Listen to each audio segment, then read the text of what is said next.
DORs, hey, what's going on? Mike Boards with the Mike Boards channel. Thank you for watching. We're talking yards or grass, and in the event that you have several very specific locations or spots in your yard that are growing very healthy, strong, beautiful green grass, the other portion of the yard is not, we're going to talk about why. Let's take a look. Stepping out into the yard, and I have come to a very small but still very noticeable patch of circle grass. And again, much greener, much thicker, much taller, much healthier in a way, it seems, than the rest of the grass that again I just cut and is not growing in the manner that these little patches are.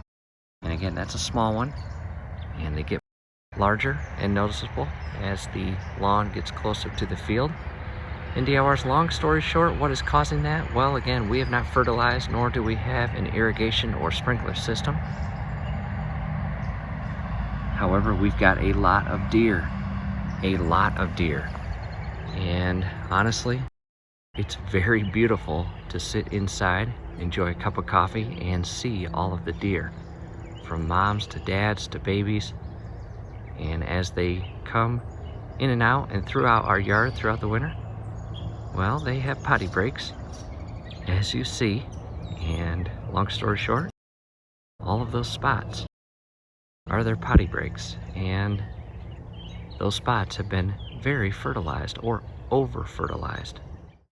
Coming down to a closer view, in DIRs, in most cases you won't see anything inside near the grass that again is over fertilized and growing in a different manner. And maybe that's a good thing, right? However, again, an extremely noticeable difference in the thickness of the grass, the color tone of the grass, and honestly the overall health of the grass compared to the grass around it. To the opposite side, and again, DIRs, that is why.